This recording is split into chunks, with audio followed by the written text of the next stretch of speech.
Google's mobile division just has to be probably the weirdest company out there. It's 4 months till the launch of the Google Pixel 8 and 8 Pro, and we do have a ton of info including the display size, the cameras, and the new temperature sensor. And this really isn't even shocking news to anyone because it's exactly what happens every single time Google has to release a Google Pixel device. Let's get straight into it as we do have loads of leaks and rumors to unpack.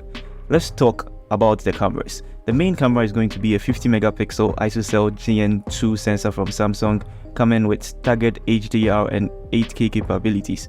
Definitely an ultra wide in the form of a 64 megapixel Sony IMX767 and a 5x telephoto and selfie camera that will remain unchanged from the previous device. Now, whilst we are at the back of the device, let's talk about Google's newest addition, a temperature sensor that's going to be used in measuring temperature accurately as shown in a demo video from Google themselves.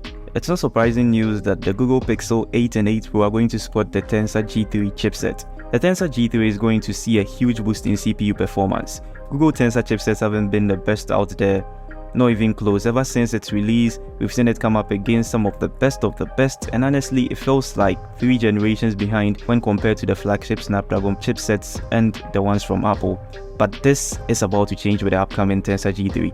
Google is finally going to use a better CPU core configuration, and also it will use all the latest core in the Tensor G3. It's looking great in the GPU department in the form of the Mali G715 Immortalis, supporting flagship features like ray tracing. There's also going to be an improved TPU to bump up the already great AI performance, as the Pixel 8 is set to have a new video on blur feature similar to the photo on blur but with videos. The Tensor G3 is set to come with a faster memory, finally bringing us UFS 4.0 to the Pixel.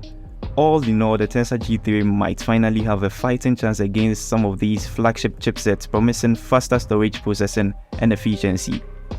All this with Android 14 running the show.